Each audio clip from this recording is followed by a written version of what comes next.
Today's guest is Patrick Doran.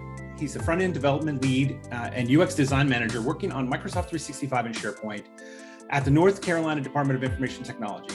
I've gotten to know Patrick as we both are kind of in the government space and we're both very interested in Microsoft technology. So thank you for joining me today, Patrick. Yeah, thanks for having me, Jeremy. This is very exciting. I had a lot of fun talking on the Government Cloud show. That was a ton of fun, so I appreciate getting a chance to chat with you again. Yeah, so for those who have not met you or had a chance to interact with you at a conference or in a community, talk a bit about your background, where you're from, who you are, and what you do.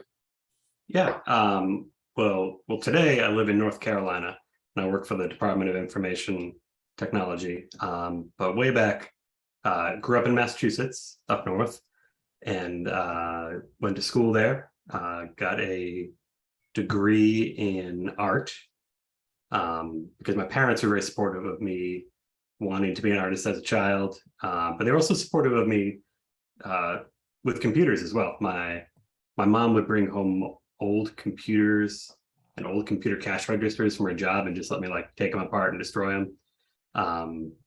My parents spent all of the money to buy me a very nice computer to do graphic design in college. So I think having good parents is a tangible asset in life, and they supported sort of both halves of my brain, an artistic need and a design need and a technology need. So met my now wife when we were working at the same grocery store in New England. The housing prices there were ridiculous, so we moved to North Carolina, which at the time, 2006, houses were affordable, and that's where we kind of settled down. Got into working. Yeah, I was going to say, you said you got your degree in art, so how did that translate into an IT career? Yeah, so you have to eat and you have to pay your bills, and that was, I don't regret the choice. Like, art was the love, but at the time, this is 98, 99, the web became tangible, became maybe something I could get a job in. Mm-hmm. And so I shifted from like true art, sculpture, painting, photography, into graphic design. I was using Quark Express and InDesign, and I thought this is how I can eat. Yeah. And then the web came along, and it suddenly I'd be able to do something creative, but with technology as well at the same time. And that just seemed like incredibly lucky that it happened when I was in school, when you're in your 20s and your brain is like soaking it all in. So I don't paint and sculpt. That's not my hobby now, but I'm glad I had that training. I'm glad I had that education, because I think it, in my professional life, user experience and usability are super important to what I do, no matter what tech platform it is. And so thinking about things like contrast and color and layout and typography, especially, having that background's helped me a lot professionally since I got out of school, and I assume it'll be with me until the end of my professional career. And so I'm grateful. I'm grateful to have that. I think it's, a lot of people go to school for computer science or development, and they do great, but I consider myself very fortunate to have both those backgrounds. Yeah, it's very interesting because accessibility, we both work in the government space. Accessibility is a huge thing, especially when you're public facing and you're trying to interface. So I imagine that's got to have been helpful for you. Oh, absolutely. Because, we're in public space for the government. In my day job, we run a couple of public facing SharePoint websites, which is not a common thing these days. No. And you're trying to keep your professional smile on when you say it, because you're like, what are you guys doing? And the reason it works is because we're very lucky. I manage 9 other people, and they both have come along this ridiculous, or they've all come on this like journey of making SharePoint do what it shouldn't do. And a big part of that's accessibility. Like, you as a citizen, when you interface with the government, our choice of CMS, or the CMS that was bestowed upon us, right, shouldn't block you from getting information. So, whether it's just general accessibility of content or thinking about our low and no vision users. That's super important, and that's a source of job satisfaction for me. Like and I'm gonna travel back in time again. I was a Boy Scout and an Eagle Scout, and so civic duty meant something and still does. So I consider myself very lucky to be in a job, lucky to be in a government job, where decisions I make and stuff I do on the web might make it so a citizen can get information that they need. And I think that's a good career to be in.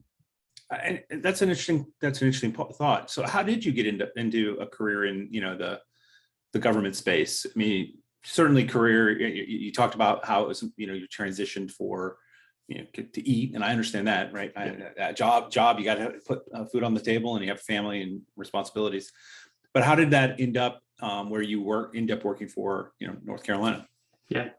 So when my wife and I we got to North Carolina, and I got a job at the newspaper in Raleigh, which this is 2006, 2007. So it was the beginning, at the peak of the roller coaster, and it was about to go real fast downhill. And to me, that working for a newspaper had that same sort of like almost public service vibe to it. Like, this job matters. Everybody's job matters, but this job matters because it's a guaranteed audience of millions of people who are interested in what you're doing. And I loved what I did there, and I loved all the people I worked with. I loved that they made the web developers work in an office above the printing press. And a sort of like irony isn't lost. Like, we had to be in cubes that shook most of the day as they were printing the newspaper while we coded. But the money ran out in the newspaper industry, and at the time, the North Carolina Department of Transportation, they were hiring a web developer. The skills lined up, and when I saw that posting, I'm like, oh, I hope this works out, because I'm fascinated by transportation as well. So like, I would have been interested in this website anyway. So to be able to work on their website was exciting to think about that. Like, I got model cars and books. I'm fascinated by traffic, like what causes it. I'm fascinated with how municipalities decide how to spend their transportation budgets and things like that. Super dorky, like not things that normal people care about, but it was a great fit for me. And so yeah, that's how I went from, I guess that's how I went from private sector to public sector, was a need, but also being real lucky and finding what was a great match for me. Yeah. So as you've been in your career, has there been something you wish we did differently in IT? If they came to you today and said, "Hey, Patrick, today you get to make a decision, or you get to suggest the change we should really strongly consider," what's something you may have seen in your career that you would suggest be on that list? Yeah, I got a couple, and any government employee's got some gripes, but this isn't a gripe. This is a need I see today, and it's mentorship and bringing in the next generation.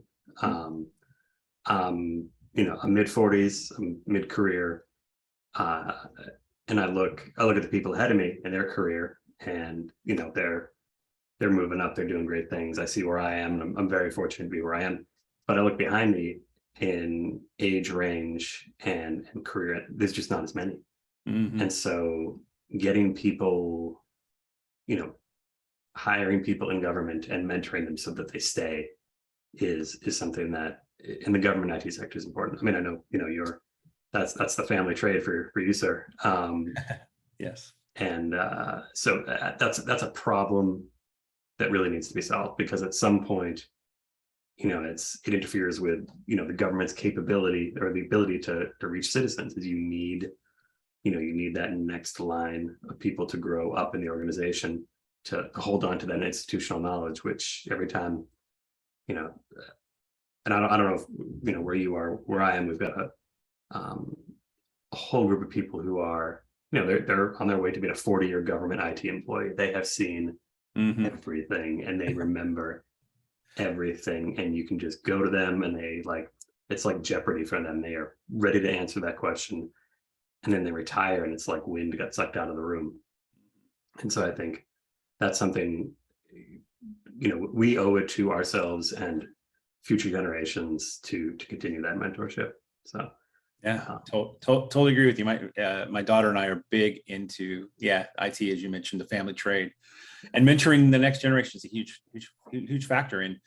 And they Gen Z they're a hard nut to crack. They want to do things completely different than the rest of us did. So we need to find ways to entice them. You're absolutely right.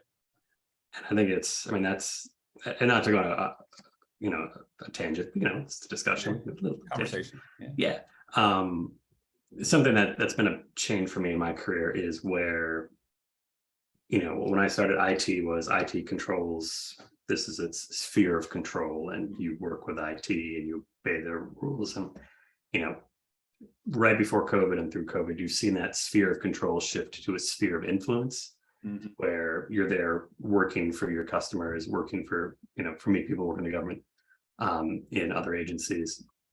And it's less about you building stuff for them, and it's slowly shifting to you giving them the ability to build things on their own and solve their own problems, which, I will admit was that was a struggle for me at first, because I'm like, but who could make this thing better than me? And the answer is plenty of people could. So that is a big shift, and I hope that is something that entices Gen Zs. They've lived their whole lives in, whatever their school put up, Google Docs or Google Drive or things like that. And they come into the working world expecting to be creative on their own, to build their own thing. And I hope that continues. Like, I hope curmudgeons like me, continue to get over themselves and extend that capability out. Because I think that's how we'll get people into the industry. Yeah, fresh ideas as well, right? We get set in our ways too easily. Man, for real. So what's going on for you in the future? What's next? What's on the horizon for the work that you're doing, or and some of the fun stuff you like to do in technology? Yeah, learning constantly, because that's what you got to do. In my outside of work, I spent the last 14 months building a adventure game engine in the React.js. That's right. Library framework. He's played these games, King's Quest, Police Quest, and Space Quest in the 1980s. Yeah. Where you would type in like open the door, open the chest, and your little character would move across the screen. And it was in beautiful 16-color EGA graphics. Right. So to teach myself React, which is not state of the art, but new enough. I've been building an HTML5 game with that. And that's, going all the way back to the beginning. That's, both halves of the brain, something fun, something creative, and something tech focused. So I'm trying to motivate myself to keep learning new things. And, we both work in the Microsoft platform. Things change twice during this call, and will change 3 more times before we get up tomorrow morning. So trying to keep up with that is something I do off hours. And then professionally, I'm trying to get my first Microsoft certification, the MS 900 fundamentals. They're really hard. They are hard. Yeah. I had no idea. I guess that's what makes them worth it, though. Yes. And before, I'm just like, oh, these are just like LinkedIn stickers. And then I took a practice test and got like a 40. And I'm like, what? These are so hard. So that's been helpful for me to realize that it's good to learn something complicated and hard, because that's the only way we grow. And then the third thing I do, this is sort of a slight pitch, is there is a Microsoft community on Twitter. Is ginormous. One of the things I found on Twitter was Microsoft 365 community docs, which is something that SharePoint legend Mark Anderson started up with the Microsoft PnP community effort. And I've been writing technical docs and articles for Microsoft, and you write these articles and you push them into this GitHub repo, and they show up on docs.microsoft.com. And I felt like this is amazing. Yeah, it's an achievement. Yeah, I'm like, they just let me do this. Like no one stopped me. Right. And that's been a great learning experience, to learn about technical writing, because if you're a developer, you want outstanding technical documentation all the time. You don't want to have to hunt for anything. but just like getting a certification, writing good technical docs is really hard. It takes a long time. And so that's given me an appreciation for what's involved with that. And so to me, and I guess that's, more of the learning is, learn these different areas that kind of push slightly outside of what you do professionally, and that'll help you grow. So that's pretty amazing. Well, I can't wait to, now I'm gonna have to go look up and see what docs you've written. And then I've been following your Twitter game, and I've been very, very impressed. It's not quite inspired me to do it myself yet, but I probably should, right? To continue that journey. I stopped with C# and JavaScript, and it's been a while, but yeah, that's pretty exciting. So Patrick, thank you so much for coming on the podcast. I look forward to seeing the end of your game, or I guess a game like that doesn't ever have to end, right? You can keep it going, but looking forward to maybe even experiencing it someday. So thank you for coming on. This has been great. Oh, it's been awesome, Jeremy. Thanks so much. It's great to chat.